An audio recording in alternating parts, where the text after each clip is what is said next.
welcome and good morning. Labrīt visiem. Šīs sesijas darba valoda būs angļu valoda, bet droši uzdodat savus jautājumus un komentārus vēlāk latviski, tā kā tulkojums ir nodrošināts. I just said that the working language of the session will be English, but the people may ask their questions and comments in Latin. So, welcome. We will have 1.5 hours for the opening panel, for the opening of this forum, Social Entrepreneurship Forum, Social Entrepreneurship for Livable Cities. And during the time that has been allotted to us, we will aim at setting the stage for these 2 days and highlight some of the most impressive examples of social entrepreneurship in cities, in urban environment.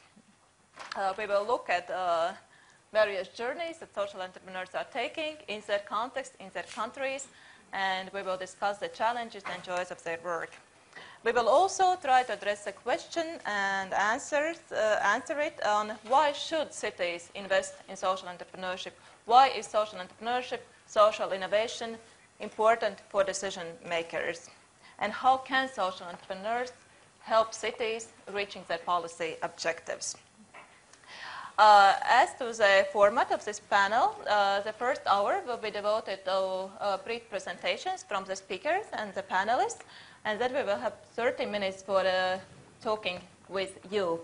And let me briefly present the people that we have here, and I'm very happy for this wonderful panel, and I'm so happy that everybody made it to Riga today. Some people had to stay overnight in Kiev, some were arriving early, some were coming from Cēsis, but we are all still healthy and happy all here, so that's great. So I will start with presenting Lise. Lise Bisballe comes from Denmark, from Roskilde University, where she leads the Center for Social Entrepreneurship. The next speaker will be Jānis Rozenbergs. Jānis Rozenbergs is mayor of Cēsis city. Then we will have remarks from Rūta Dimanta.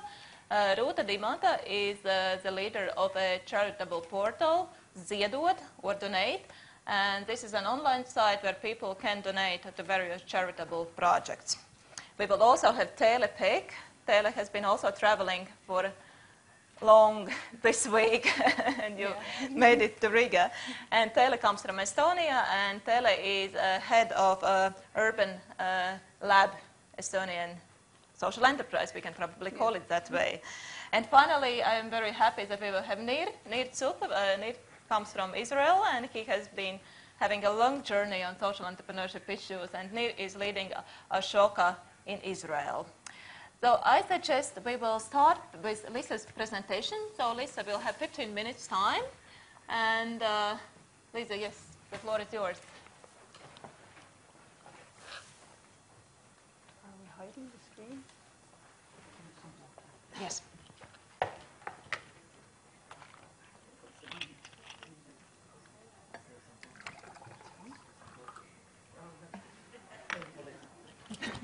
Thank you. Welcome.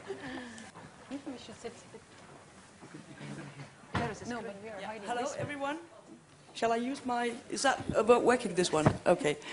Hello, everyone. I'm very pleased to be here, very honored to be here, and also to be one of the first presenters.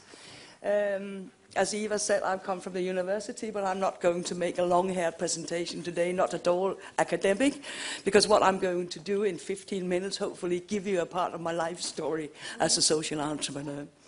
What I'm going to do actually is talk about a case, my own case, a case I've been involved in myself, and then draw up some kind of conclusion, because what I state is that social entrepreneurs create value and values at the same time. I also state that if you work with urban development, making partnerships across this sectors, believe in the social entrepreneurs, you can achieve various goals at the same time. So this is what I want to demonstrate. We have to go to Denmark. To Randers, a small city, an industrial city, which has been highly highly damaged by structural changes, being an industrial city which has always had a lot of unemployment, a lot of social problems. What happened in the middle of the 70s was we got a lot of influx of refugees coming to the city.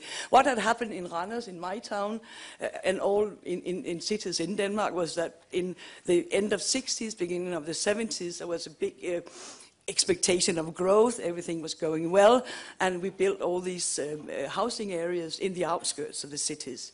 What happened, though, was that when the oil crisis came in the beginning of the 70s, these areas started to go in a rundown spiral, and in the mid-70s, or 80s, when the refugees came, we had housing areas that were empty with a lot of problems, a lot of challenges. So I was, at that time, working at the Danish Refugee Council. I thought, we have to do something about that. So what I did, I'm actually an artist, I'm a weaver. So what I did, I took my weaving workshop, moved into the area, and that was a basement. It was called Kulturkælderen. This is the culture in the basement. And I made a workshop inviting women from the area, making training courses, ending up having a factory where we have trained the women and making designer clothes, selling it all over Denmark and abroad. And I also took my weaving gear, and that started an evolution about making tapestries, which became actually very, very famous throughout Europe, which we sold and exhibited at museum and art galleries and arts institutions everywhere. So just give you some examples. The idea was that the women were going to tell stories about their lives in huge tapestries, which had a quality which could be sold, not something you did in a basement, but something with a quality, right? So that's a Bosnian, 4 Bosnian refugees who have been making that one. Yeah, and this is Hans Christian Andersen tapestry, a story. But out from that, we also built a puppet theater. So sometimes you get one idea and that leads to the next idea. So that puppet theater was with us on our opening sessions of the exhibition, but it started living its own life, so it became a social enterprise itself. So when I was about 1990, I thought actually we had got some platforms which could be developed, and I really wanted to work on different kind of social enterprise form which could actually host or could employ some of the migrant population which had very hard access to labor market. When we talk about crisis in Denmark right now, we have an unemployment rate of about 7. That time in my town it was 18% of unemployment, so that was very hard. So, of course, because we had this industrial history, there was a need to think differently about development. But I also had this idea that we had some platform which could be delivered. I also knew that we needed to go downtown. We had to be in the hub to be able to work it out. And I developed a project which I call the Greenhouse, and I managed to get a couple of millions Danish kroner to develop that idea. At the same time, the city of Randers came to people in an area called Tøjhushaven and asked them, well, could you think of new ideas to how to combine housing and economics? And well, I lived just around the corner at that time, so I thought, well, now we got some money, now we got some potential here, so let's go together and see what we can do. So actually, we invited people to get into the process. There were about 75 people coming in, working with us, and that was across sectors. There were individuals, it was private companies, it was people from the municipality, and we started developing the idea of a wonder. We wanted to tap into also the migrant culture to say, well, they're very good entrepreneurs. Could we make some kind of market space? I would like to make a gallery, a puppet theater, a textile workshop, a catering business, a shop, something different. We wanted to work with training as well.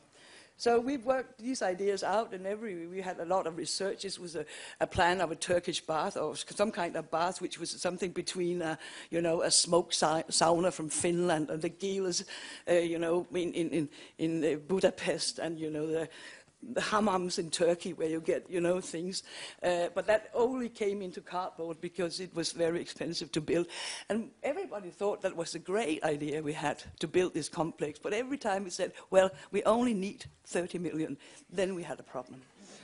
So, and there was also another debate in the city. We had the piece of land that we've been looking at was a bit outside city centre, so the politicians in the city said, well, yeah, we like your idea, but can you think of another piece of land? Yeah, and there was a piece of land in the city centre very close to the cultural institutions. And we said, oh, yes, that's nice, but that only adds 10 million more to the budget, so what to do? So in '96, we spotted some money in Brussels, and we went down to talk to some people, presented our idea, and they said, well, after an hour's talk with the administrator of the program, they said, well, we like your idea, we want something like that, go back, make an application. And then we had got 5 weeks to make it. And now we're in '96, we're 6 years after we started thinking about this. So we had a lot of things that were done. We could easily put it into the application, and then we sent it off, and then we waited. And then we waited. And then we waited. Because, it's not the most, speedy process. But what we did, while our applications were in, we made an exhibition in the European Parliament. We thought that might be helpful. So, finally, 1 year later, we got the message that we got funded. So, now we got the funding, we got 60 million kroner, which is about 10 million euro, something like that. And now we have to start building it. Now we've been talking about it for 7 years, and now we had to build it. And to do that, we actually started making a completely new organization, because what was very important that we got different stakeholders involved in the project, because if you don't like it, you're against it. So we had to be very strategic also to who we invited in the room. So a new organization was built. And that's some kind of a process, because you need to work very much to get people having the same mindset, because you can invite people and suddenly the project is going somewhere else, and this is not nice at all. So we worked a lot on that. And that was building on a site that were going to be demolished and worked out, built new.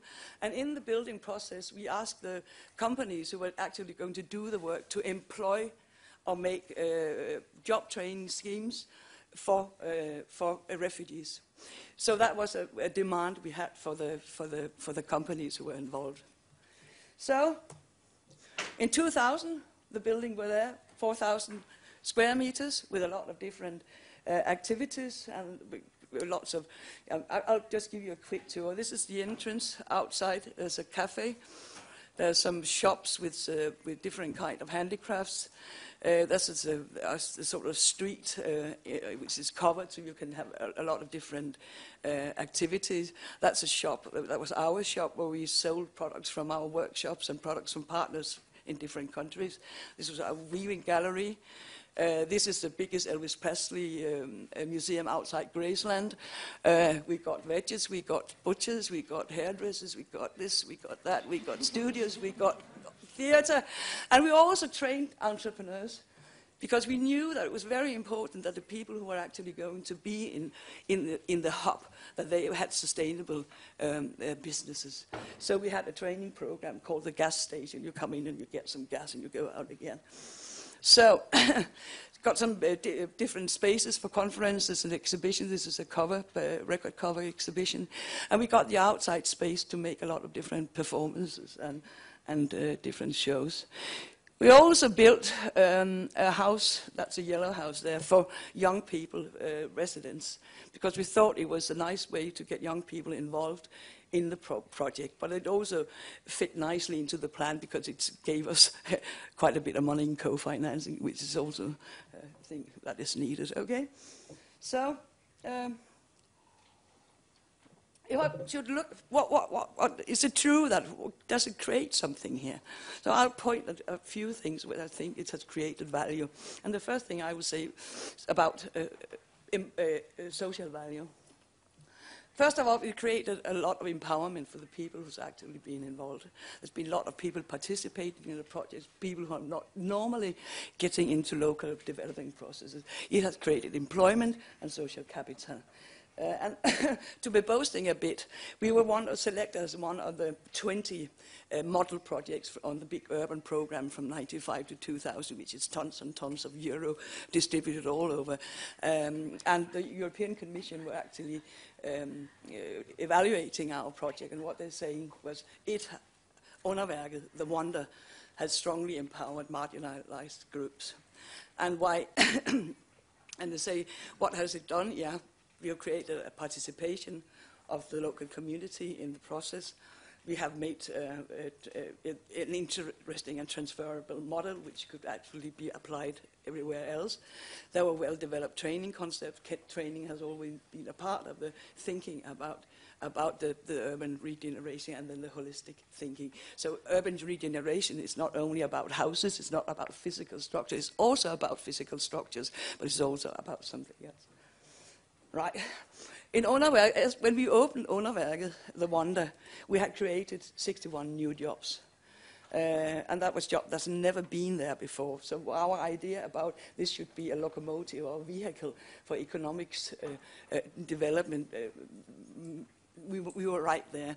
And also that you can see that we got into sectors which were new actually, because we're in the retail, the catering, the service, the cultural industries is quite a big thing, the cultural creative industries.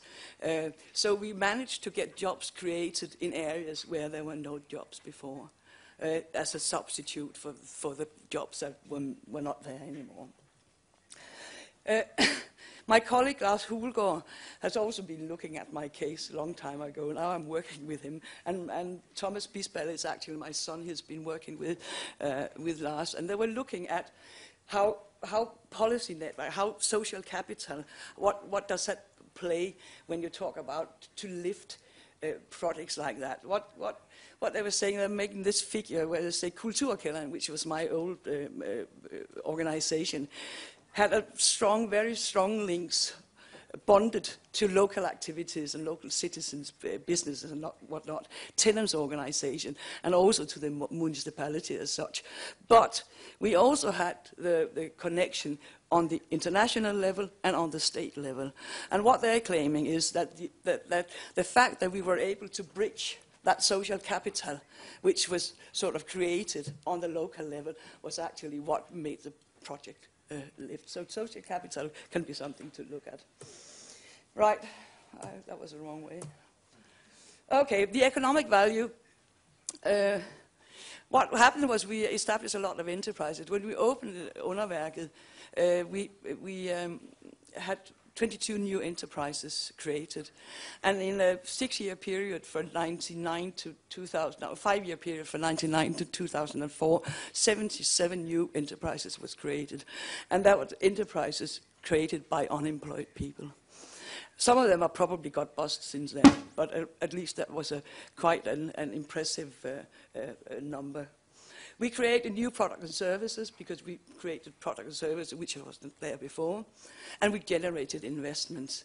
Because in that 15-year period from 87 until 2012, where I was involved in this, we generated, or we had a turnover about 10 million euro, but we generated about 40 million euro more. I can't really figure it out, but it's about 275 million Danish kroner. So I think it's 40 million, something like that. So you have to understand, I mean, what my message is actually that if you've got something successful going, you seem to attract investment, which means that it means a lot for the local community because it means taxes, it means employment, it means not so much money spent on welfare services and so on. So you have quite a good economic situation. What I think is has been interesting to see from when I started in '87 is how things around social entrepreneurship has shifted from project paradigm to a market paradigm, and I think there are some challenges when we talk, and some dilemmas as well. And one of it is to create continuity, because you've got some short time horizons when it comes to funding. You have a lot of competition when we talk about funding. You do have a market where you're not quite sure what is going to happen. So to create the continuity, especially when you have something good going with good staff, good methodology, that's very challenging to keep that going.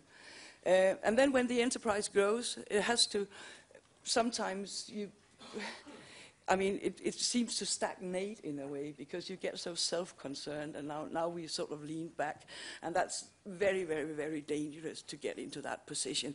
And I think it's very important to think that, why are you growing? Are you growing because you want your organization to grow and your personal success as a social entrepreneur, or do you want to grow because the mission that you have is so important?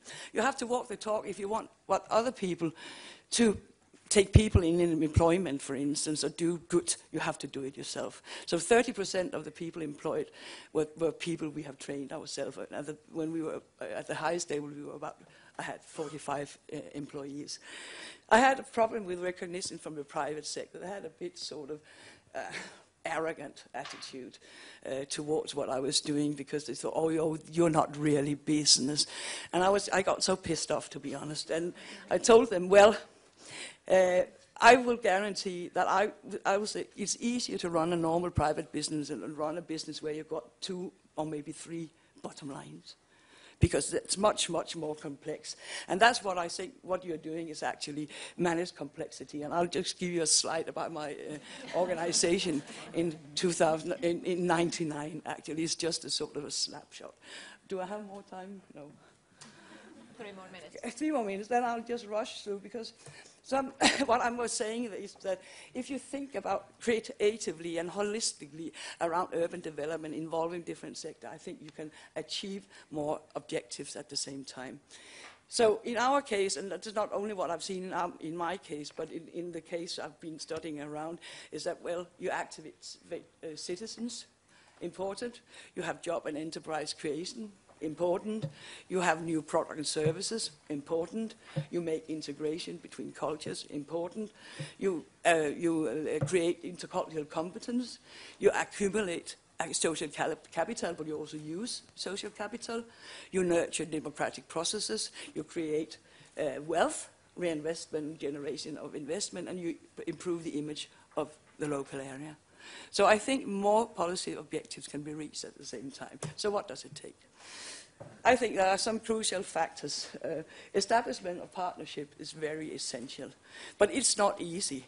I mean, almost every time you're going to make a funding application, the state, well, you're going to have a partnership, yeah. But partnership is not easy. It has to be worked with, it has to be nursed in a way. But it's so important if you can get a reliable partnership to work. Network is utmost important. Competent leadership and management, yes. Risk-taking, and risk-taking does not only apply to the social entrepreneur or the organization, it also applies to the politicians and to the people who are actually administrating all the different regulations and laws. Creativity, capital, and all sorts of capital, it's not only money, it's social capital, cultural capital, or whatever, knowledge capital. We need that in this. Then creativity, and what's creativity? Is that only to have a brush in your hand and paint a picture? No. Creativity arrives when you're at the edge of your competences, when you want to go a bit more. That's where it comes. When you really want to aspire something more, that's where it happens. Right. Continuity, I already talked about that. Capitalize on cultural diversity. There are lots and lots and lots of resources to take there.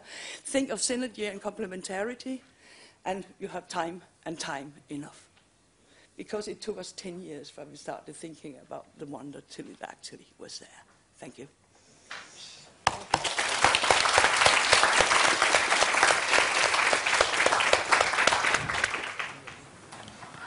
Thank you so much, Lise. It was so inspiring, I must say. And I'm really thankful to you because you did set the stage for the forum.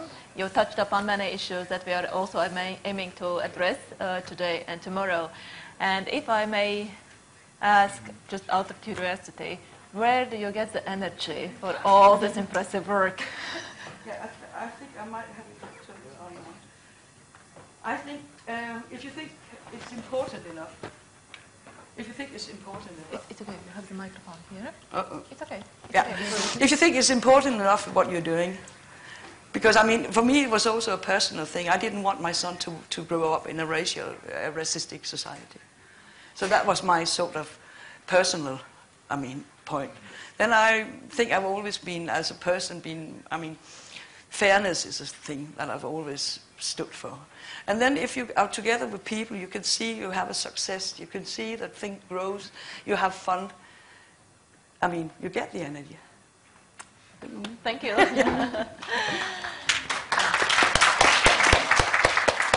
And now I would like to invite you to mentally move to another, not less beautiful city here in Latvia, please. So we will now listen to Jānis Rozenbergs, who is the mayor of Cēsis. And Cēsis is a beautiful medieval town, approximately 100 kilometers north from Riga, in northern part of Latvia. And mayor will speak on why he thinks social enterprises and social innovation and businesses and active civil society is important for his city. Thank you. The floor is yours. Good morning, participants. Good morning, speakers. It's very nice to be today here. Thank you very much for the invitation. And I would like to present experience from Cēsis.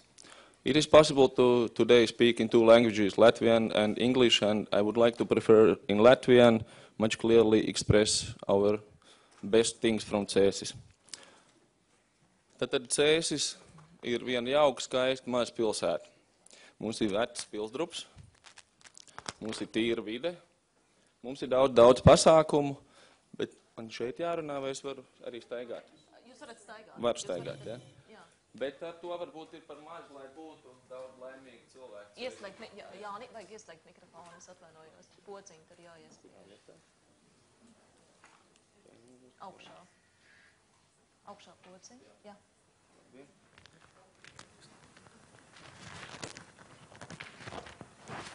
Jā, bet ar to būs par maz, lai Cēsīs būtu daudz skaistu jaunu ģimeņu, daudz mazu bērnu, daudz laimīgu vecāku un vecvecāku.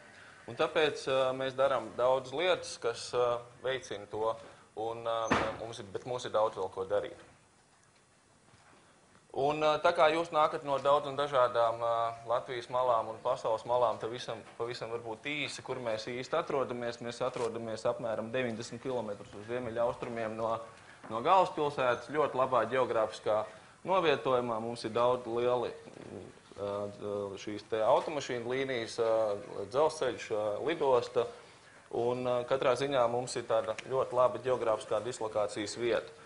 Mēs esam ļoti sena un bagāta vēsturi pilsēta no 1206. gada. 2006. gadā mēs svinējām 800 gadus, gandrīz tikpat vērienīgi, kā to darīja Rīga, un varbūt pat vēl labāk.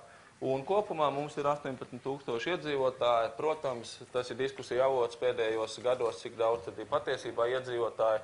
Manas aplēses ir, ka mēs esam tā ap 15-16 tūkstošiem. Protams, daži no viņiem ir aizbraukuši, daži ir mainījuši arī paradumus, vairs tik bieži cilvēks nenāk ārā no savām mājām, vairāk tā kā sēž mājās, ēd mājās, skatās televīziju mājās un izklaidējās mājās. Bet ņemot vērā to, ka nav jau tā, ka pie mums ir tikai pilsdrups un kultūra un vēsture. Mums arī ļoti daudz uzņēmumu, par kuriem jūs varbūt zinat, ka tādi ir, bet tai pašā laikā jūs nezināt, ka tie nāk no Cēsīm. Cēsu alus, es domāju, ka tas ir tāds, kas izsaka visu, un katrs otrais Latvijas iedzīvotājs zina, ka Cēsu alus ir no alus. Mums ir lielākā medus ražotava, mums ir lielākais dabiskā ūdens ražotājs Latvijā, mums ir arī svētavots, kas ar savām ziedotniskajām ūdens spējām. Mums ir metāla apstrādes uzņēmumi, mums ir staļi uzņēmums, kas ražo logus un durvis, un krīzes laikā ir kāpinājis tempu vismaz 3 reizes. dārznieks, gurķi un tomāti, automātiskās ātrumkārbu remonts, eksporta 99% uz Skandināvijas valstīm, logu rūdīšana un ražošana, eksports uz Skandināvijas valstīm, Dr. Tereško tēs dažādām, kā saka, veselības kaitēm. 1188, daudz nemaz nezinu, kad ir Cēsis, kad zvana un prasa kādu numuriņu, tad tas parasti notiek Cēsis. Mums ir klīnika, otrs lielākais pasažieru pārvadātājs Latvijā aiz Nordekas. Mums ir kamieļi, lamas, neskatoties uz visnotaļ tādu ziemeļniecisko klimatu. Mums ir lielākais slēpošanas centrs Baltijā. Mums ir konditories un uzņēmums un arī maizes ražot. Tad mums ir ļoti daudz dažādu mērogu uzņēmumu, bet ja mēs tā palielam, tad tie ir pārtiks pārstrādes uzņēmumi, tie ir turisma uzņēmumi, tie ir kokapstrādes uzņēmumi. Nu jā, ko mēs darām, lai kaut ko radītu vēl un lai Cēsīs vēl vairāk būtu dažādas aktivitātes? Šajā gadā kopā ar Soros fondu mēs taisījām konkursu jauniem uzņēmējiem tieši ar radošo ievirzi. Tātad tie ir pilnīgi jauni dibināti uzņēmumi, 2500 latiņus viņi var saņemt katrs, kopā 5000 latiņu bija no pašvaldības, 5000 latiņu bija no Soros fonda, un kopumā bija 8 idejas, un 4 no tām tika atbalstītas. Tā kā tas notika pirmo reizi, tad, protams, mēs vairāk fokusējāmies uz vecpilsētu, ka tiem uzņēmumiem ir jāatrodās vecpilsētā, jo tas ir zināmā mērā mūsu kā tādas pilsētas ar vēsturu un ar bagātīgu šo kultūru vēsturisko mantojumu. Protams, jūs zinat pasaules tendenci, ka lielākoties jauni attīstības centri veidojās ārpus pilsētas centra, un tāpēc mums bija ļoti, ļoti svarīgi mēģināt tomēr pilsētas centrā, kas ir ļoti skaists, vilkt iekšā jaunas uzņēmumus. Un kas no tā mums sanāca? Mums sanāca no tā, kad ir galerija Mala, ģimene, kas pārcēlās no Rīgas uz Cēsīm. Un viņi tagad saka, ka, ja būtu vēlreiz jādara to, tad viņi nezina, vai viņi to varētu, kā saka, jo viņi tagad saprot, cik tas viss projekts ir izvērsies liels. Viņi paņēmuši vecu koku māju pašā pilsētas centrā un lēnām solīt pa solītīm veido kafēnīcu, lasītava, dizaina veikaliņš, tā meitene ir profesionāla gleznotāja, tādas kā meistarklases stundas gleznošanā cēsiniekiem un tā tālāk un tā tālāk. Bet redzat, tas kas ir pašvaldības iegūms, ka tas cilvēks un tā ģimene ir atnākusi uz Cēsīm. Un viņi ap sevīm veido kaut kādu cilvēku kapitālu. Tas, par ko runāja iepriekšējā runātāja, ap viņiem veidojās vēl tādi dullie, ap viņiem tur vēl pulcējās. Un tas ir tas, ko pilsēta, jo tie cilvēki, tie nenāk uz sociālo dienestu pēc pabalstu. Viņi ir tie, kas veido kaut kādu vērtību, ap sevi pulcina cilvēks un varbūt veidojās kaut kādas jaunas idejas. Augšā jūs redzat, ir mūsu ļoti laba sadarbība Rīgas Tehnisko universitāti, RTU vasaras skola starptautiskā arhitektiem. Otro vasaru notiek apmēram 70 studentu arhitektūras pilsētu plānotāji no visas pasaules. Un šogad jau Cēsis ir vairākiem šīs plenēra risinājumiem, dažādos dizaina, pilsētu plānošanas žurnālos iekļūs. Šī visa arī plenēra ideja prezentēta Tallinā arhitektūras bienālē. Un tas arī ir kapitāls, kas veido to, kad viņi būs nākamgad atkal. Ir dažas ļoti labas idejas, kas no tā ir iznākuši ārā, veido dažādas moduļu tipa apmācības Cēsīs. Un tas ir tas iegūms, ko atkal pilsēta iegūst ar tādu zināmu niecīgu investīciju, tādu ļoti jauku tādu kapitālu. Un 4. ideja bija zaļā zāle, kas ir vairāk kārtīgi deko žurnālā Latvijas arhitektūrā iegājuši kā viena no tādām vasaras jaukākajām terasēm. Un tad cēsnieki, es te redzu rindās šajās, kas sēž vismaz 4 cēsniekus, kurus es vaigā pazīstu, varbūt vēl kāds ir. Ja es kādu neesmu atpazīst, tas ir kauns man, jo man jāpazīst visi cēsnieki. Un vasaras terasa, ļoti maza naudiņa tika iedota šīs terases skaņas un gaismas aparatūras iegādēji. Rezultātā tur brauc viss, teiksim, popgrupas no visas pasaules, tur tirgo vanillas plates, un tad visu vasaru tur notiek burziņš un tusiņš, un rezultātā atkal viena tāda ļoti jauka vieta, ap ko veidojās. Un, piemēram, Cēsis mākslas festivāls, ko jūs noteikti arī zināt, ir tāds mēnešu garumā profesionālās mākslas pasākums, kas notiek Cēsīs, vizuālā māksla, akadēmiskā mūzika, kino un tā tālāk. Un Rīgas tādi jāsaka tie, kas ir, kā mēs viņus varētu nosaukt, tādi gardēži Rīgas varbūt tādi, kas mīl kaut ko savādāk. Pēc mākslas festivāla koncerta viņi uzreiz visi skrien uz turieni, jo viņi zina, ka tur būs tā īpašā aura un tas īpašā sajūta. Un redzat, tas ir tas kungs, kas to visu dara. Un tad vēl viena ģimenīte uztaisīja mākslas galeriju Pīne, kur arī dažādas meistarklases notiek, un arī vēl viena ģimene ir sev nodarbinājusi, bet viņai nav tas mērķis nopelnīt, viņai tas mērķis ir radīt atkal kaut kādu interesantu vidi. Lūk, vēl viens tāds projekts, kas arī, ar ko mēs lepojamies, Bērnu zinātnes centrs Ziedot. Tad arī, lai šo centru izveidot, atvilināja no Rīgas vienu jauku puisi Paulu Irbinu ar visu savu ģimeni. Tagad viņš dzīvo pie mums un stātas arī pašvaldībā strādāt attīstības nodaļas vadītāji. Un redzat, kas notiek. Tad 2011. gadā tie 3000 apmeklētāji, pagājušā gadā tie bija 15 000 apmeklētāji un šogad būs vēl vairāk. Un redzat, kas ir interesanti, ka Cēsis dibina filiāli Rīgā. Zili brīnumi ir Cēsu filiāli Rīgā, un nevis Rīgas filiāli Cēsīs, bet otrādi. Ziedot filiāli šogad Lielvārdē. Visa tā naudiņa, ko nopelna, visu iegulda atpakaļ attīstībā. Brauc, un te ir runa par zinātnisko tādu izglītības potenciālu, te ir runa par to, ka tās ir darba vietas, vasarā jaunieši var strādāt, tur ir nometnes. Mums ir pirmā kosmonautikas nometne Cēsīs bija kopā ar Tartu H, un arī 700 apmeklētāji. Nākamgad noteikti tas notiks vasarā, jo tā ideja bija tāda spontāna, 20 kaut kāds tur 1. vai 2. septembris, kas, protams, priekš āra pasākumu varbūt nav. Un zonde Ziedot pagājušajā gadu un šogad arī tādu plašu publicitāti ieguva. Lūk, dažādi veidi aktivitātes, kas ir šeit pamanāms, un tas ir kadrs no Ziedot zondes 22 km augstumā. Nu jā, Ieva Goba, arī saistīta Rīgas ekonomikas augstskola, varbūt jūs pazīstat.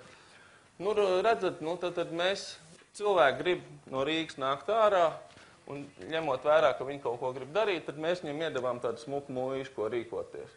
Pašā pilsētas centrā, tad mums ir tā praksa tāda, ka ikvienam, kas nāk, mēs dodam pa mūžai, lai varētu attīstīties pilsētā, un rezultāts tāds, tas būs kino, foto, tāda kā mākslas rezidenšu centrs, tur viņi ir savu kino, foto studiju izvilkuši no Rīgas uz turieni, viņi ir pārcēlušies arī pilnībā uz turieni dzīvot, tur būs starptautiskie semināri vasarā, tur tas ir pašā pilsētas centrā, 3 hektāru parks, brīnišķīgākas vietas vairs nevar būt.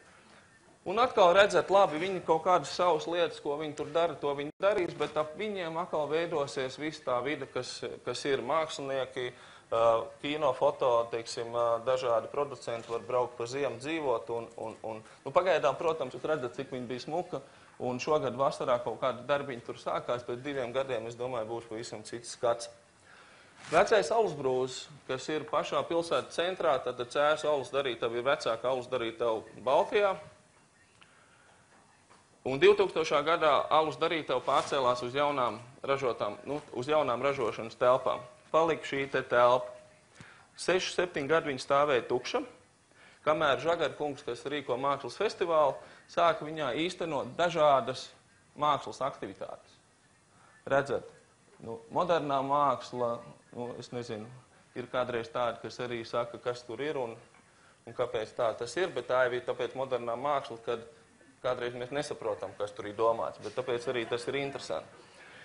Rezultātā šo objektu iegādājās Vides risinājuma institūts, kas ir privāta zinātniska iestāde. Cēsis nesaņem nevienu latu no valsts zinātniskai, teiksim, darbībai finansējumu, bet pēta tādas lietas, par kurām varbūt mēs varētu būt ļoti, ļoti lepni. Piemēram, viņi ir atklājuši viņiem ir lidmašīnas, militārās tehnoloģijas no Kanādas, un viņi, piemēram, ir atklājuši Beverīnas pilskalnu, par kuru gadsimtiem ilgi matemātiķi, vēsturnieki, filozofi, dažādi tie burvi lauž ķēpus, viņi to vienkārši paņem un izdara.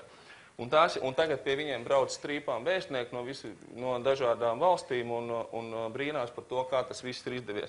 Un šis zinātniskais institūts ir nopircis šo alus brūzi, kas ir pilsētas centrā, 9000 kvadrātmetru, un tas būs centrs, kur tā kā miksēsies zinātne, izglītība, māksla, kultūra. Un viņiem tas vadmotīvs ir Medīčī laiks Florencē, kad viss tur, kā saka, notikās, un viņi to arī tādā veidā gribētu attīstīt un turpināt jau tās aktivitātes, kas ir iesāktas, un es domāju, ka tas arī pēc gadiem 2, 3 būs objekts atkal, ap kuru veidosies kaut kāds attīstības vilnis. Un vēl, es gribētu pieminēt, tas ir mūsu tāds lielākais projekts, jo tas ir arī, kas ir tāds tā kā magnēts, kam pateicoties nāk ārā. Piemēram, tā arī Gobas pāris, viņi teica, jā, teiksim, tur jaunā pils, koncertu zāle. Nākamā gadā mēs nododam koncertu zāli, reģionālo koncertu zāli, kur būs muzikas vidusskola reģionālā, kur būs kino, kur būs profesionālās skatuves, kur būs, tā būs tāda ēka, kas būs atkal kaut kāds tāds magnēts, ap ko veidosies noteikti kaut kāds potenciāls. Jāni, 1 minūte. Jā, viss beidzos. Un ko es ar to visu gribu teikt? Es ar to visu gribu teikt to, ka mēs ar šiem projektiem gribam piesaistīt cilvēkus, teiksim tā, ar potenciālu, kuri var būt sākotnēji, kā lai saka, nesaprot, uz kuriem viņi atnāk un ko viņi beigās, kas tur sanāks. Bet tas ir tas, ka tiem dūliem jau pieder pasauli. Tāpēc mēs ļoti ceram, ka arī šie projekti, par kuriem es jūs stāstīju, pēc gadiem 2, 3, viņi atstās tādu būtisku ietekmi uz pilsētas attīstību.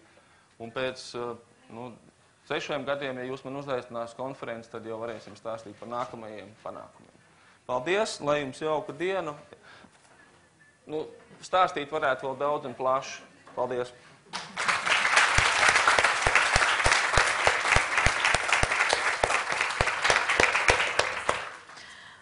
Thank you very much, and I really hope that the approach of Cēsis mayor and Cēsis municipality has been heard also in other cities, in Latvia and other cities in the Baltic states, and it has inspired leaders in other parts to take a similar path and to invest in people and to build a social capital.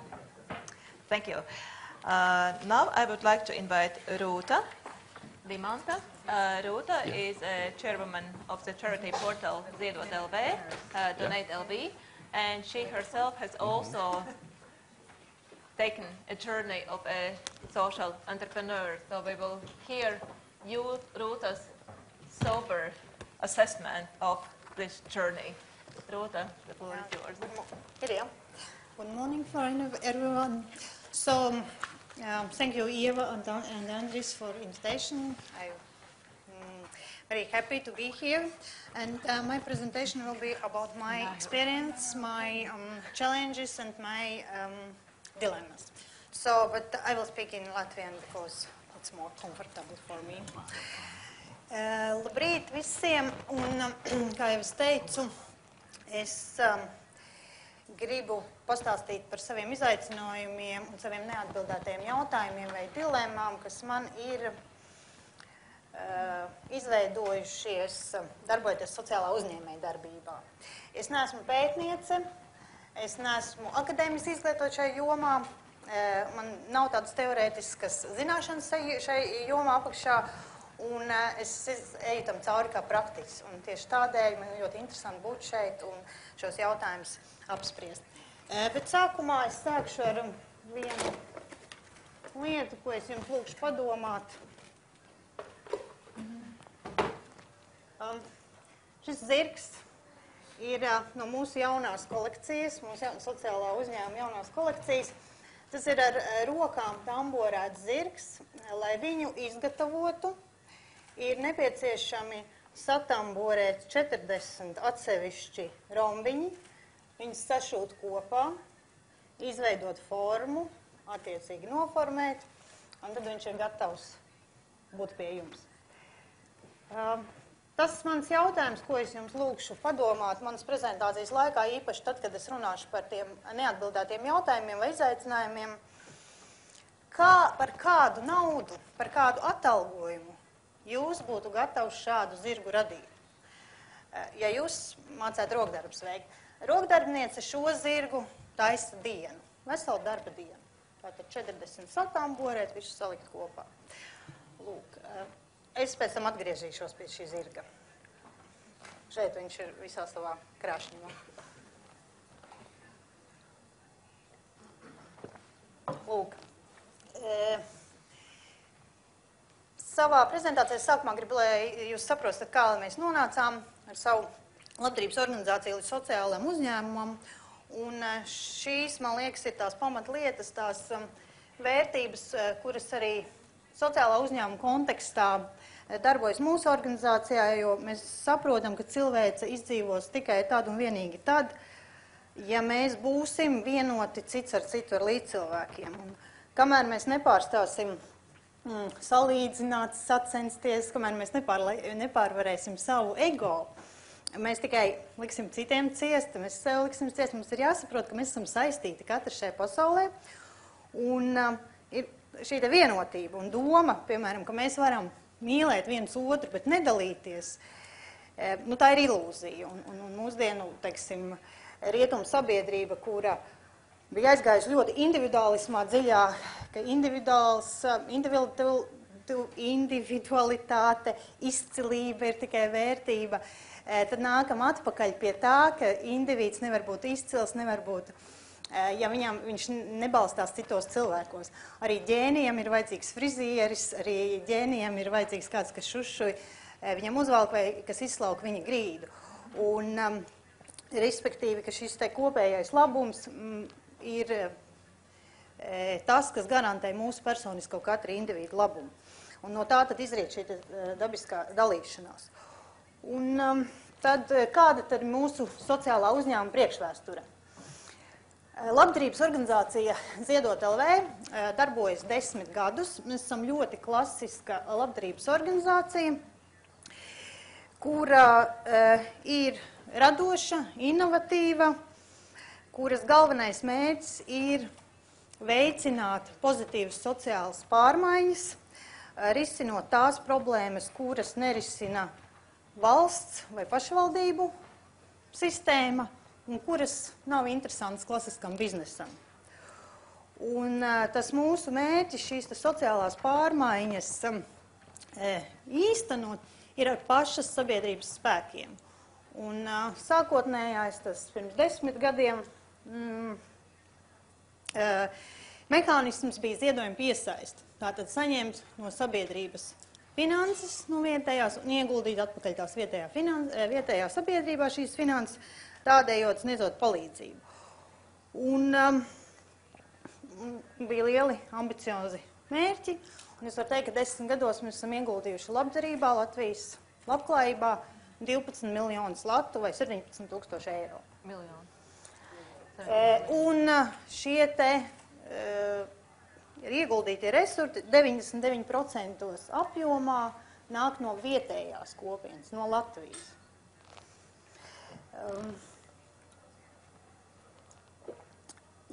Un tas, es domāju, arī parāda to, ka arī maza valsts, maza sabiedrība spēja pati sevi ieguldīt un spēja pati sev veicināt šo solidaritātes procesu.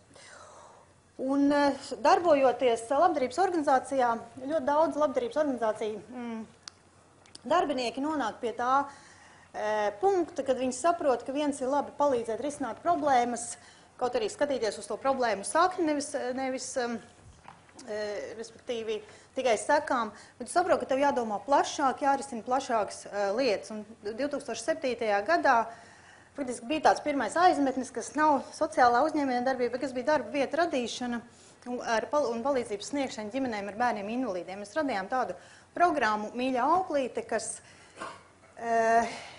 tiek algotas specializēts auglis no sabiedrības saziedotiem līdzekļiem, lai ietu ģimenēs, kurās aug bērni invalīdi un palīdzētu viņām tik galā ar ikdienas kopšanas jautājumiem.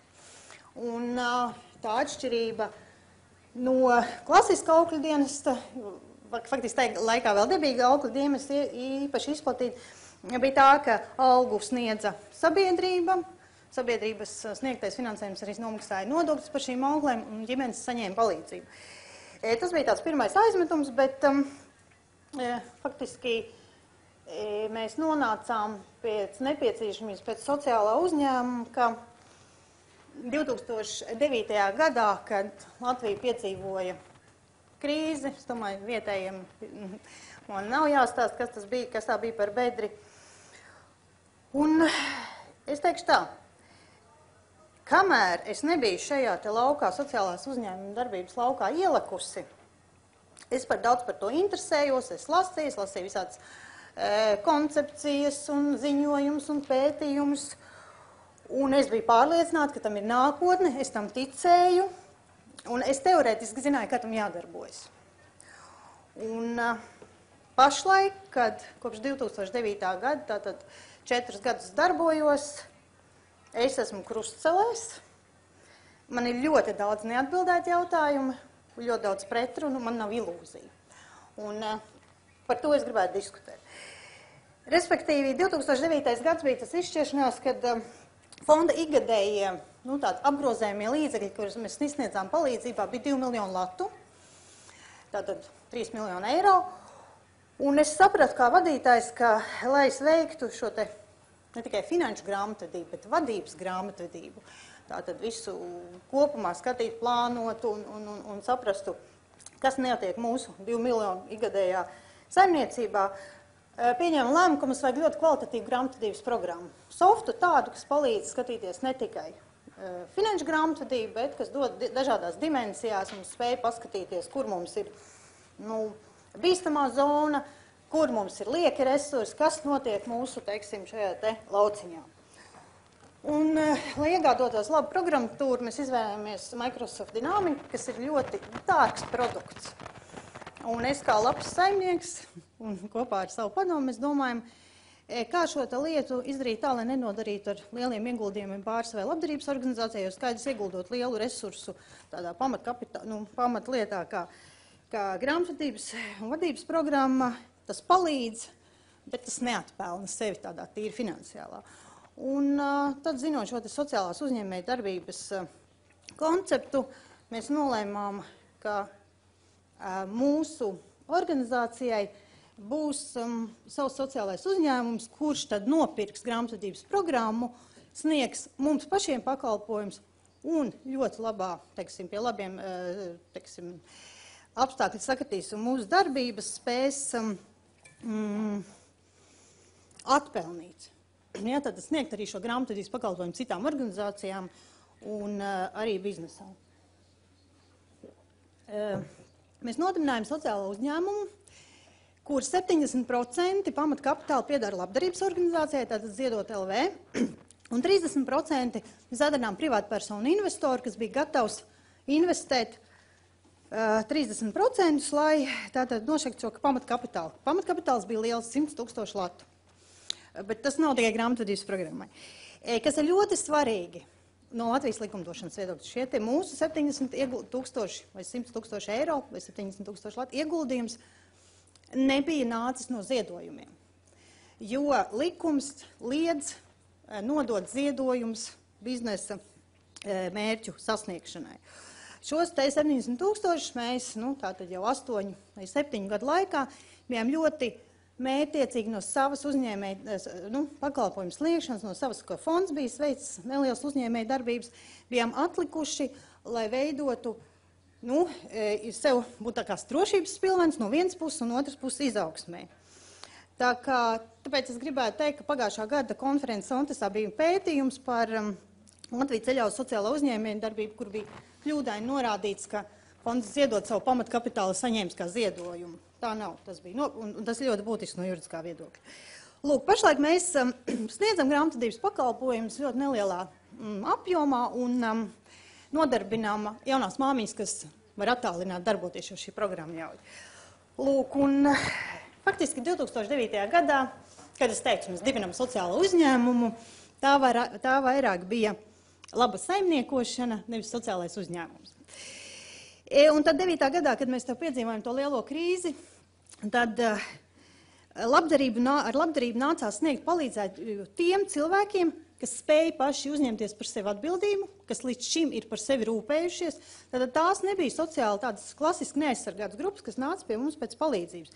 Mēs kopā ar Samariešu apvienību un ar Soros fondu arī atbalstu nodibinājām pārtikas banku, tātad reāli barojām cilvēkus, bet šie cilvēki, tie, kas spēja uzņemties par sevi atbildību, viņi teica, mēs negribam, ka jūs mūs barojat, mēs gribam darbu.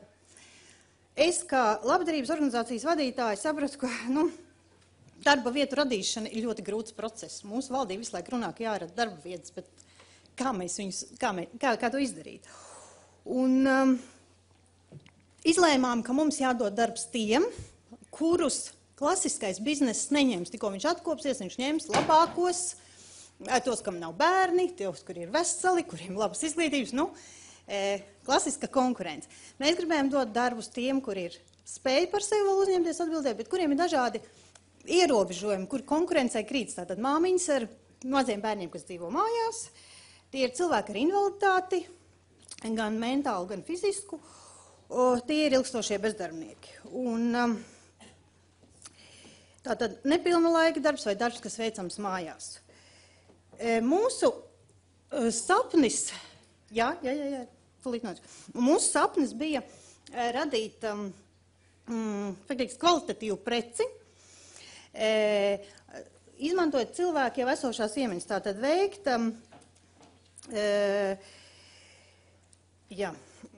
es ātri sakārtošu, kā man saīsināt savu. Un tas, ko mēs, kā sociāls uzņēmums, ieguldījām savu pamatkapitālu, lai radītu pirmo tirzniecības vietu Latvijā, kas pārdod sociāli jūtīgu grupu darinātus rokdarbus. Rokdarbu veicēji saņem samaksu, tiek samaksāti nodokļi valstī par šo te gan darba spēku, un labdarībai tiek novirzīta visa pēļņa. Tātad mēs uz savu, un jūs šeit varat redzēt, ka tirzniecības parkā Alfa mēs atklājam savu veikalu.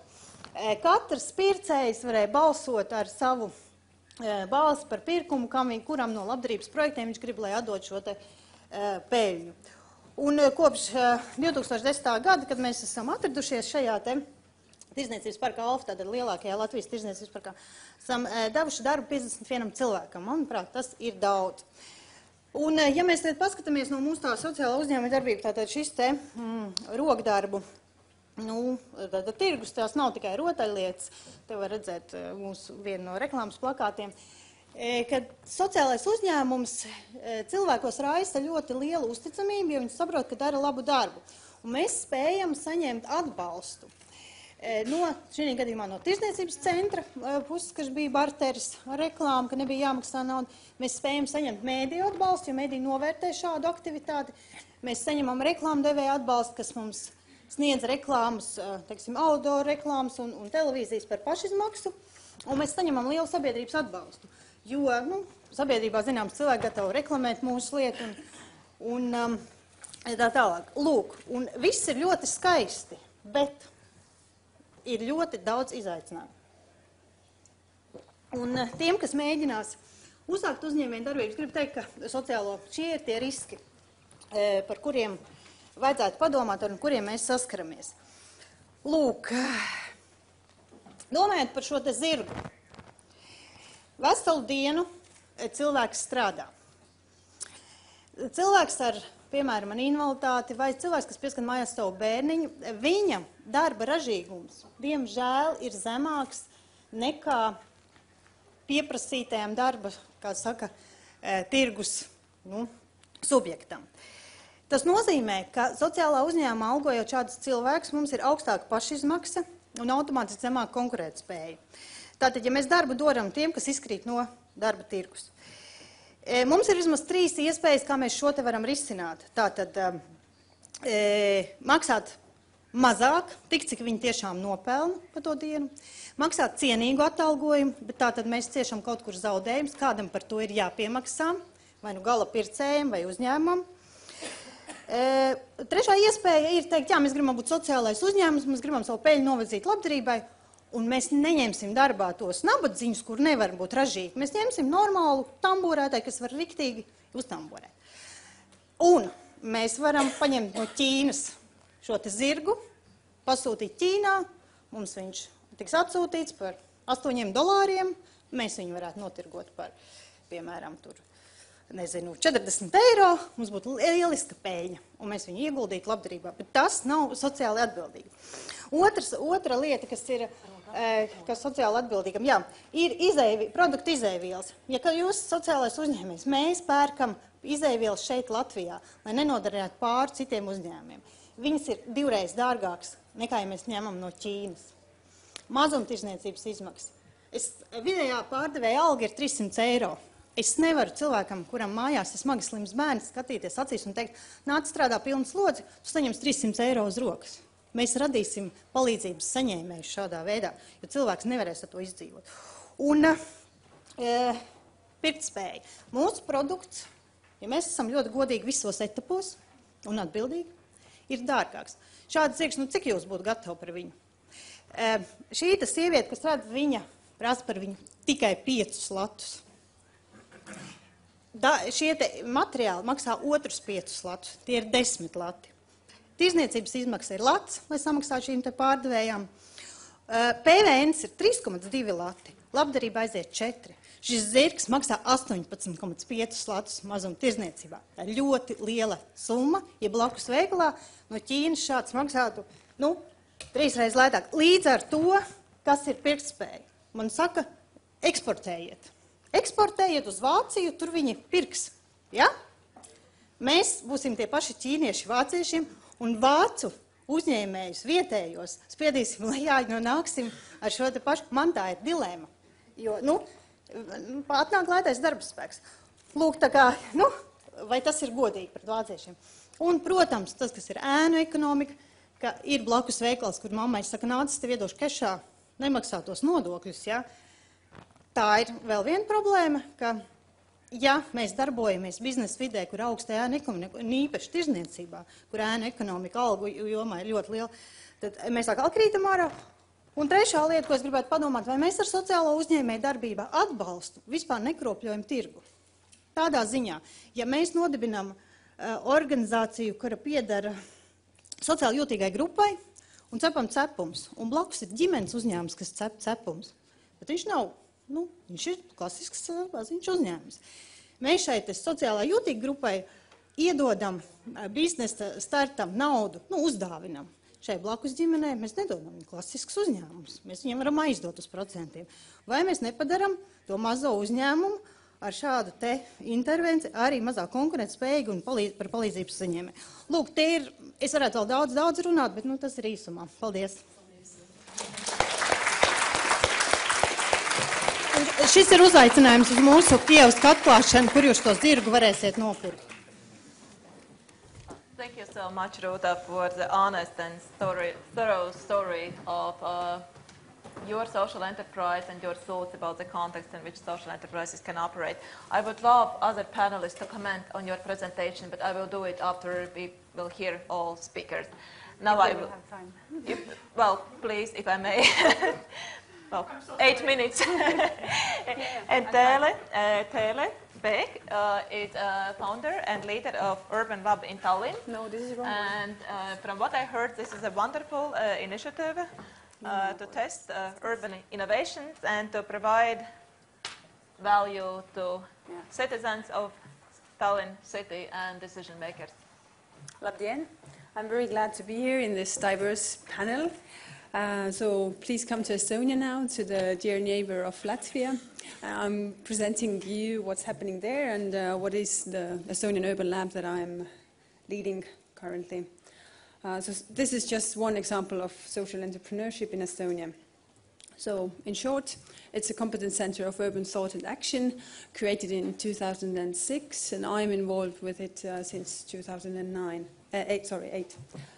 And every day we deal with public space, the art of urban living, urban culture, and participatory planning and value-based urban policies. So this is to give the human touch to it. These are the people. Ulrika is sitting up there, so there are 2 of us from Linnalabor here. And this is a diverse team of different experts from different fields: human geographers, urbanists, landscape architects, sociologists, and so forth. And I tend to believe that we are a social enterprise, although we don't belong to the network of social entrepreneurs in Estonia, because we haven't reached the goal. Our services don't amount to 1/3 of our revenue. Last year it was around 7%, but I think this year we are getting closer already, because we have try to get rid of this project vicious circle, project funding, and move more towards providing services. And I also tend to believe, or I would like to believe, that we are also redefining or defining the definition of social entrepreneurship in Estonia, because first, we are not solving any critical social issues. We are, on the other hand, preventing the social issues, I would like to believe, because it's quite a luxury thing to deal and work with urban things, planning and so forth. So I quickly show you 2 examples that these are just 2 projects that we have currently.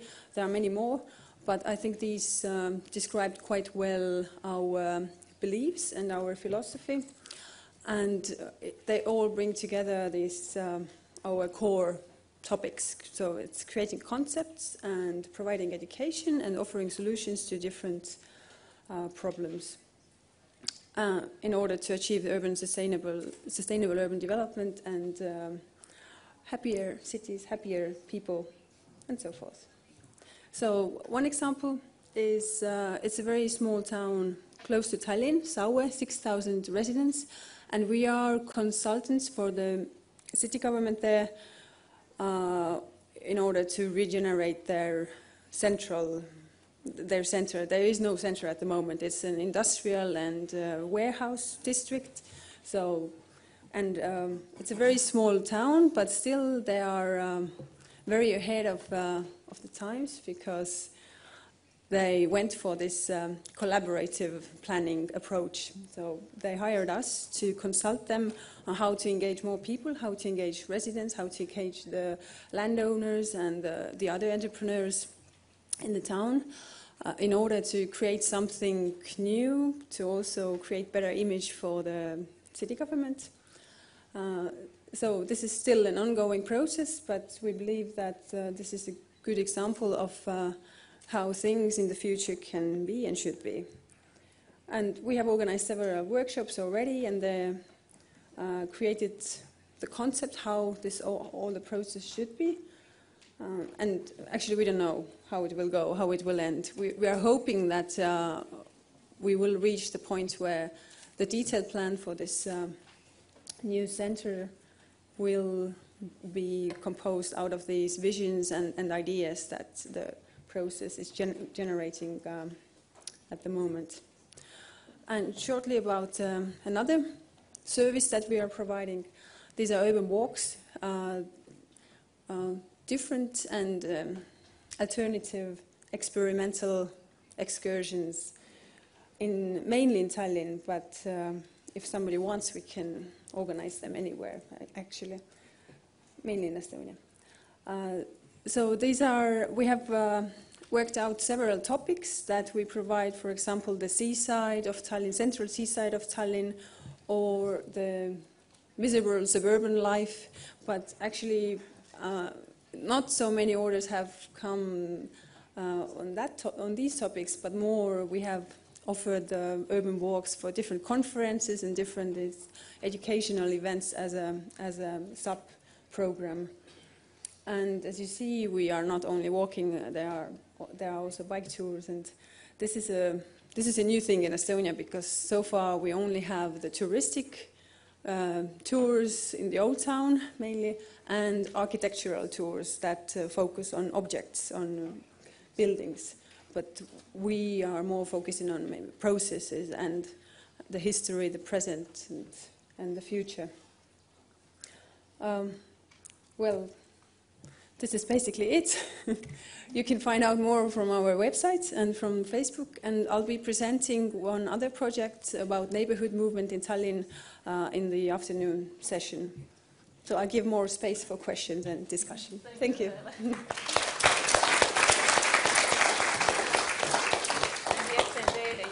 Have the opportunity to hear more from Teele today in the afternoon at the breakout session. And just in order to save the time, I will ask Nir now to stand up and to also please briefly present yourself And I think what Nir will say to us is extremely important. And there have been a lot of thoughts and conversations and research and talks on motivations and values of social entrepreneurs. And I believe that Nir has a lot to say on these things. Yeah, well, thank you for the invitation. It's my first time here, and it's lovely to be here. So thank you for bringing me via Kiev last night. I have some good news and bad news. The good news, I'm the last speaker. Well, that's the good news. And the other news, I don't have a presentation, so I'll just talk for 10 minutes. And you'll have to listen, I think. Just to say a bit about myself, I used to be an academic. I should say it carefully in this institution. I wrote my PhD on social capital and how political context create and disturb social capital. We can talk about it later. And then I realized that academia is a bit too academic for me, let's put it this way. And I discovered Ashoka. I read a book that actually changed my life. There's a book with a humble title of How to Change the World. Very modest and down to earth. It was the first book written about social entrepreneurs almost 10 years ago. The author, another good Jewish boy from Montreal, wrote his first book on Muhammad Yunus. Muhammad Yunus? Yeah, right. And when Muhammad Yunus told him, I'm a social entrepreneur, he said, but it's an oxymoron. Like somebody said, you cannot be entrepreneur and social. Then Muhammad told David, it's like a movie, when Muhammad told David, go and talk to Bill Drayton, the founder of Ashoka, the person who coined the term social entrepreneurship. David met with Bill, wrote the book that the New York Times has heralded as the Bible. We should be very careful, people from Israel, talking about the Bible, right? The Bible in the field of social entrepreneurship. This book was written, I finished my PhD. It was lovely, but I felt I wanted to do something else. Read the book. The book is a bit, if you happen to read it, and I think you should, the book is a bit too American, right? I mean, if you wrote those American books, there's a bit of cheese or marshmallow or excitement about amazing people doing amazing things in amazing places. Look at them jumping, swimming, brushing their teeth, right? And I guess because I wrote my PhD in England, in Cambridge, I needed some cynicism, some grain of salt in the story. However, if you manage to look through this kitsch and schmaltz, you realize, wow, this is an incredible movement. I want to be a part of it. I joined Ashoka in 2005, right after finishing my PhD. Moved from Cambridge to Washington, D.C. Then convinced the organization to open the branch in Israel, and now I'm in Israel running Ashoka, trying to be sustainable, impactful, and happy. And I think the important thing is to say that we are at an interesting point in the movement, as other people said before me, because Ashoka started talking about social entrepreneurship 32 years ago, which was a long time ago. Back then, people said, this is crazy, it's not going to work, it doesn't exist, right? There's nothing like that. There is no such animal, right?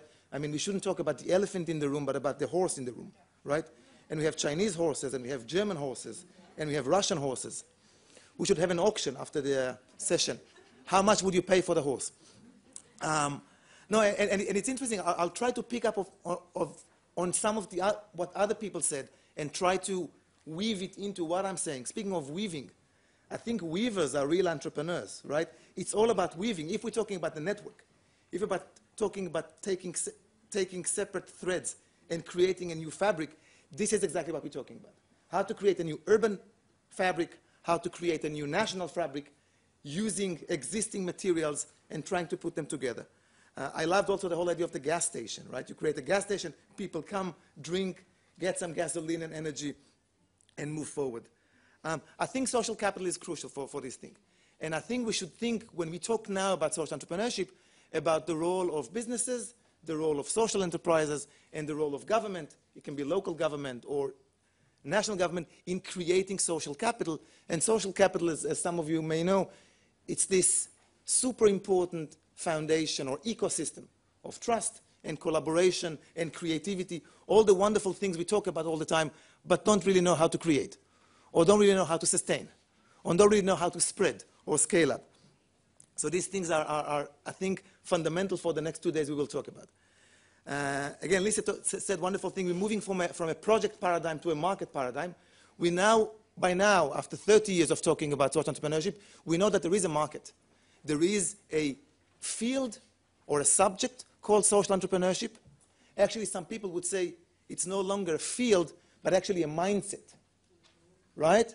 So it's not I'm a social entrepreneur, but all of us should have those glasses, social entrepreneurship glasses, through which I can sell you mine, through which you can see the world. So how you create this mindset among governmental officials, among academics, among citizens, among kids, among whoever, this is a super important question. Of course, by the end of these 2 days, we will all move to Cēsis, right? I mean, this is obvious because there's beer, there's honey, they create windows that you can open and close. I think window is a very good metaphor. They create platforms for young entrepreneurs, and they give free houses. But in order to make sure we play it right, for instance, Lise and myself, we realized we will not take separate mentions. We will live together, weave things, and make things happen. I think another lesson for the creation of this kind of platform, you may need a very young mayor in order to think young and creatively. But I don't know. Maybe he's older than he looks.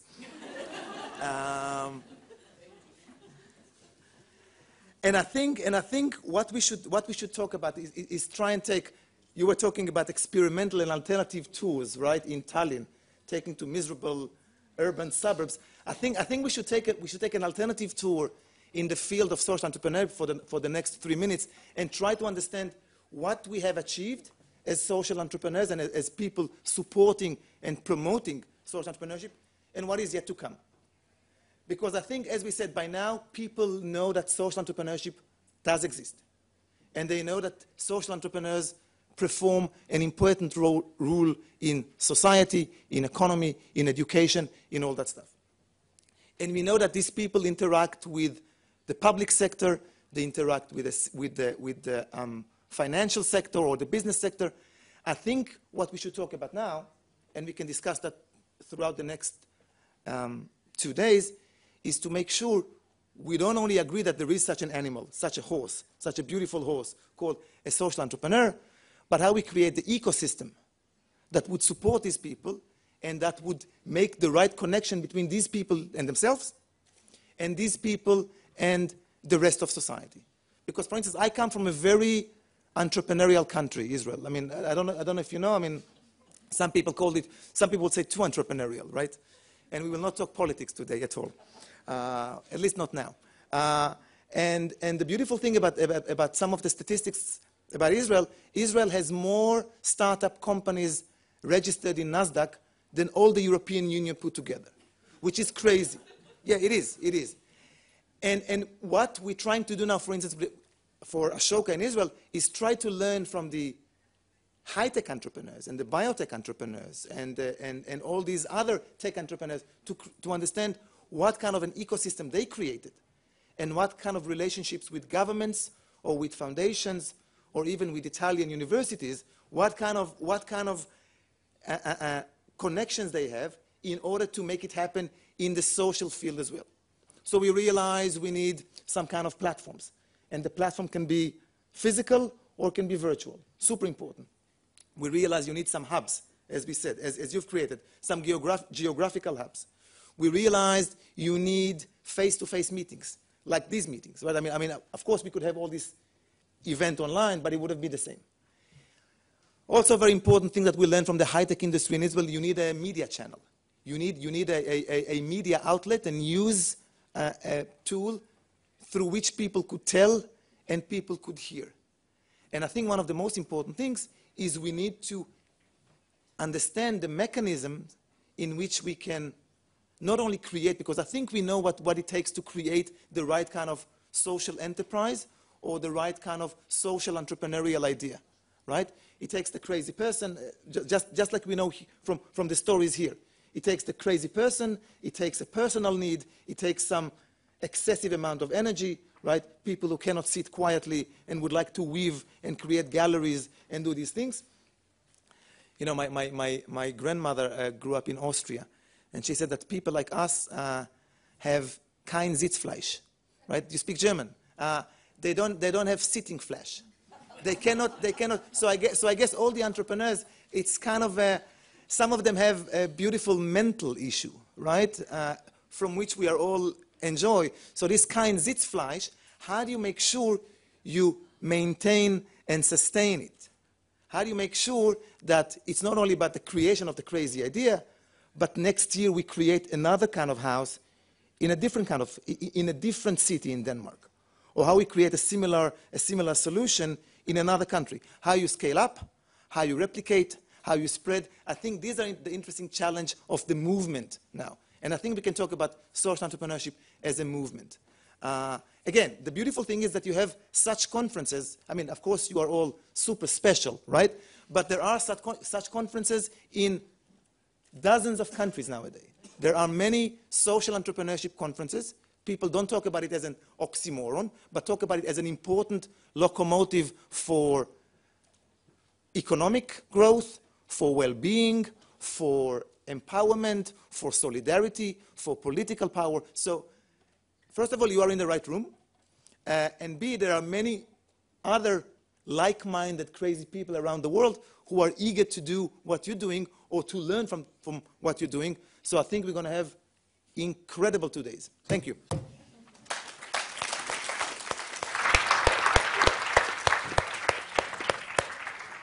Thank you, Nir.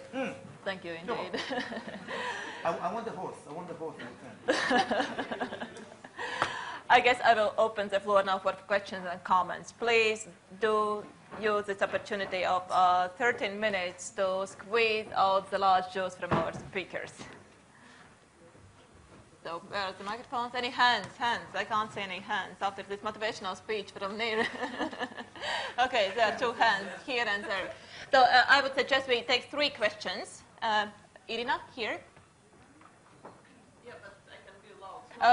Well, all right. You said these forums could be online. We are online too. We've been broadcast. So we need to speak in microphones that the interpreters and online they are heard as well. So maybe I have a question primarily to Lise.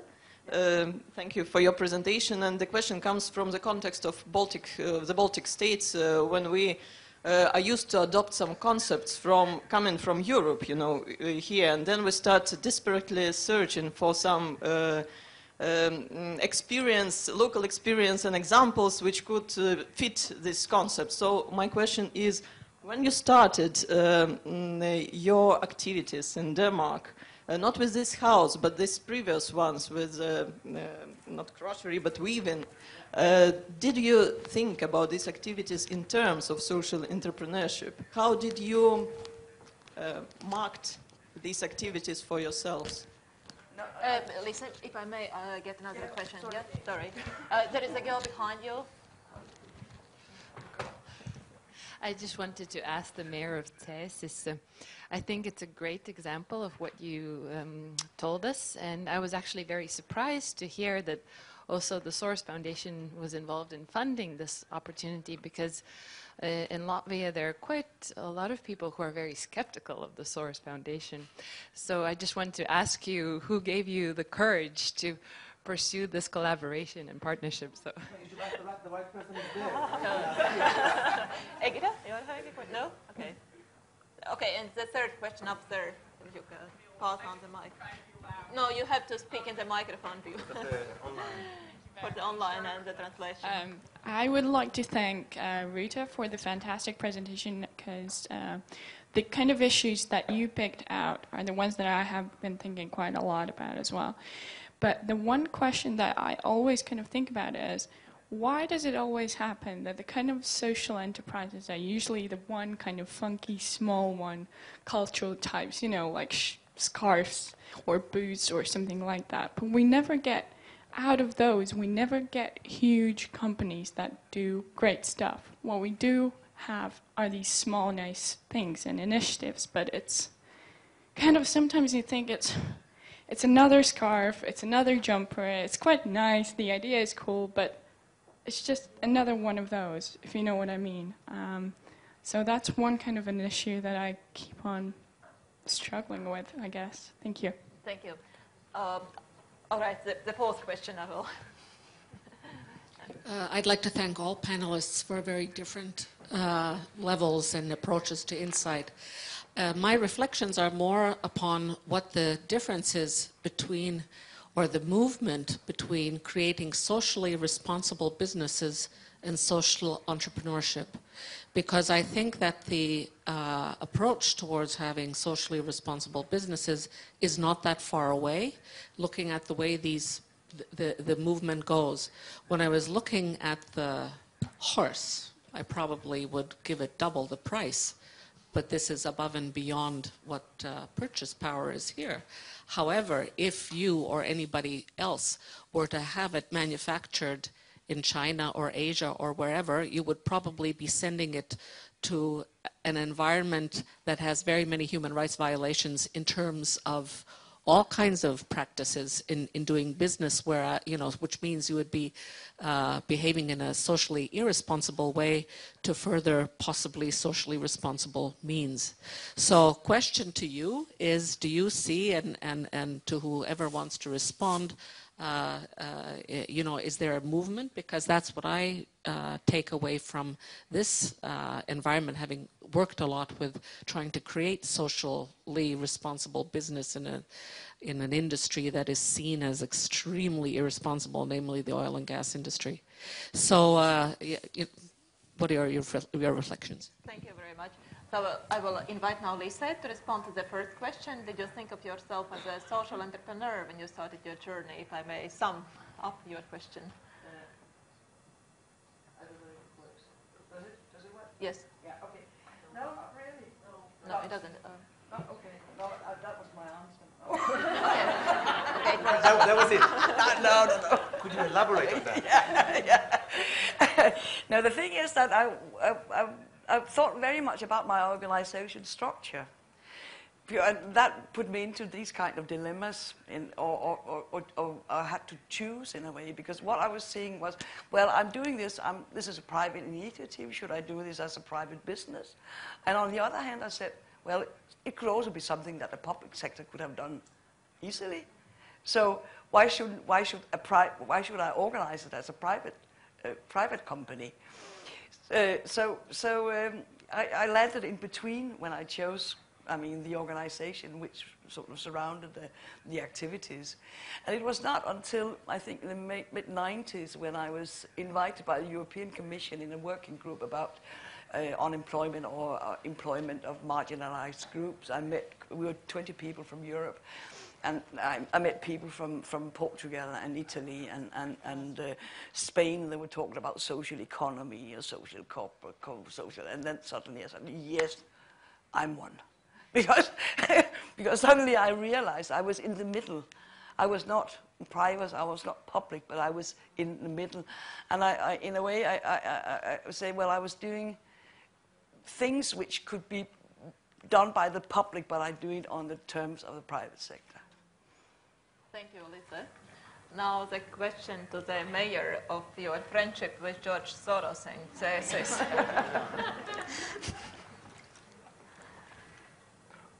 Jautājums man ļoti samulsināja.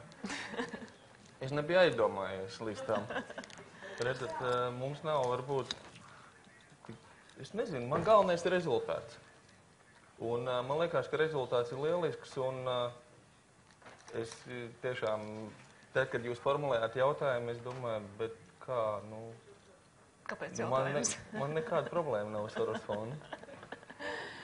Prieks to dzirdēt. I'm glad to hear that. Well, the third question is, why are we always talking about small-scale social enterprises when we will reach the point when we will talk about big-scale, big things, big impact social enterprises? Who would like to respond? I guess maybe Lise or Neil? No. I'll answer the next question. Yeah. Okay, That's okay Lise. with you, of course. I think there's something about, you mentioned it, it's about productivity. I think that's a major issue. I think the social enterprises, the social cooperatives in Italy, for instance, I think they're sort of reaching a kind of, also sizes which are more than small-scale businesses. I think, I've been working very much with work integration of people who are very large, far from labor market, and there is an issue of productivity. And you can't compete on the big scale I mean, I think that's one of the problems there.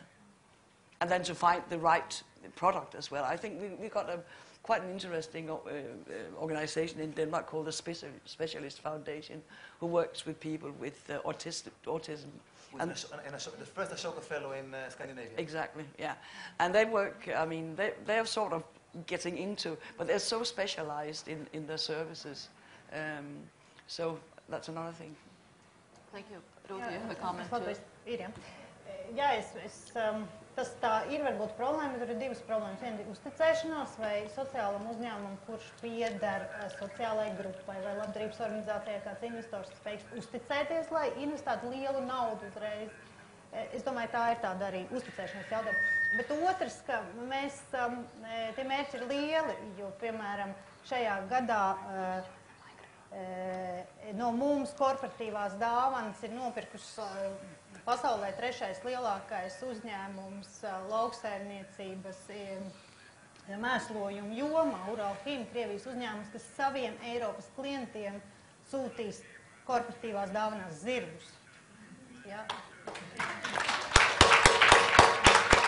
Bet, ja es ātri varu, neatgriezīšos par to, ja visi uzņēmumi būtu sociāli atbildīgi, biznesi, mums nevajadzētu sociāli uzņēmumi. Jo tas ir par izēvielām, par vidi, par visu. Thank you, Rūta. And Nir volunteered to answer the last question on corporate social responsibility and social entrepreneurship. Yeah. It's about socially responsible business. Sorry, socially responsible businesses. Which is interesting and important because I took the bird's eye view and I think was it Charles Dickens says it was the best of times, it was the worst of times. I mean, the beautiful thing is more and more people talk about social entrepreneurship and social enterprises and socially responsible businesses. However, there's a risk that the more we talk about it, the less we know what we're talking about. And everybody's using the term social entrepreneurship. I mean, someone who donates, who sells basilicum, right, and donates 2 cents to charity, calls herself a social entrepreneur with a halo and white wings and all that stuff. So on one hand, we are the victims of our own success because everything is social entrepreneurship. On the other hand, we should be very careful when we talk about definitions, and I guess this is my background as an academic. What is social entrepreneurship? What is social enterprise? And how these things touch upon government and about business. The short answer to your question is yes. Of course, there's a place for socially responsible businesses. The main question in entrepreneurship is not the what, but the how. How do you create the incentives for businesses to be socially responsible? How do you make sure that the voice of the market, customers, and clients is being heard? How do you make companies understand that creating those products is good for the company, is good for the market, and is good for the employees? How do you create all these again, let me use the word ecosystem, in which companies are being incentivized to create it, in which companies are being punished for violating human rights or for violating other elements of what we call values, and how you create a system in which social enterprises, social entrepreneurship, and socially responsible businesses become the norm. One last question, one last thing. I guess we will talk in the next 2 days about social entrepreneurship and social enterprises, right? And what is the difference between business. Exactly. And what is the difference between a business entrepreneur and a social entrepreneur? I teach entrepreneurship at the Hebrew University. I teach a master's degree on social entrepreneurship. And what helps me and might be able to help you, we try to define between business and social according to 3 main things. According to the motivation and the targets, right? The explicit motivation and target that led the person to start the business. The target population, because as we will realize more often than not, in terms of social entrepreneurship, the target population is marginalized, weakened, at least the original one. And of course, the last and important thing that helps us to differentiate between social and business is how do you measure success. Of course, then you come to all these gray areas that you've alluded to in your question, but we have the next 2 days to talk about that. Oh, thank you, and please stay for the panel after the lunch. And the topic for the panel after the lunch is defining a social enterprise, challenges and the way forward. So thank you so much for raising that question. Let me join in thanking the wonderful panelists here this morning.